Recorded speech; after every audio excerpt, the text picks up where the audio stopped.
গণ অভ্যুত্থানে সক্রিয় অংশগ্রহণকারী তরুণদের নিয়ে আরেকটি রাজনৈতিক দল গঠনের ইঙ্গিত দিয়েছেন জাতীয় নাগরিক কমিটির সাবেক নেতা মোহাম্মদ হিজবুল্লাহ আরিফিন।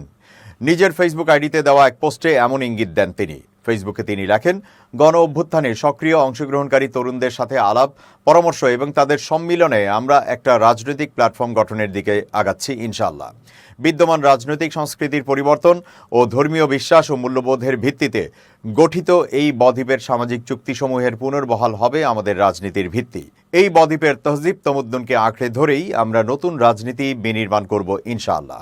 আমাদের রাজনৈতিক সংস্কৃতিতে চাঁদাবাজি দুর্নীতি নির্ভর যেই পলিটিক্যাল ইকোনমি, আমরা তার পরিবর্তন করতে চাই। পেশি শক্তি নির্ভর যেই রাজনৈতিক সংস্কৃতি, যেখানে মানুষের গুরুত্ব স্রেফ মিছিলে মাথা গোনা, আমরা এর পরিবর্তে রাজনীতিতে সম্মান ও শরিকানা হাজির করতে চাই। দলের ভিতরে অভ্যন্তরীণ গণতান্ত্রিক চর্চাকে জারি রাখতে চাই।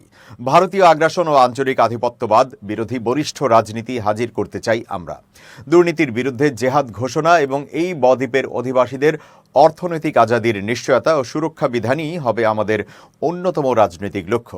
নারীর হক, মর্যাদা, নিরাপত্তা নিশ্চিত করা হবে আমাদের রাজনীতির মূল মন্ত্র। বাংলাদেশ হবে নারীদের জন্য আমান ও সুকুনের রাষ্ট্র, এইটা হবে আমাদের রাজনৈতিক অঙ্গীকার। সামাজিক, রাজনৈতিক ও রাষ্ট্রীয় কাঠামোর সর্বত্র ন্যায় নীতি ও ইনসাফ প্রতিষ্ঠা হবে আমাদের মাকসাদ।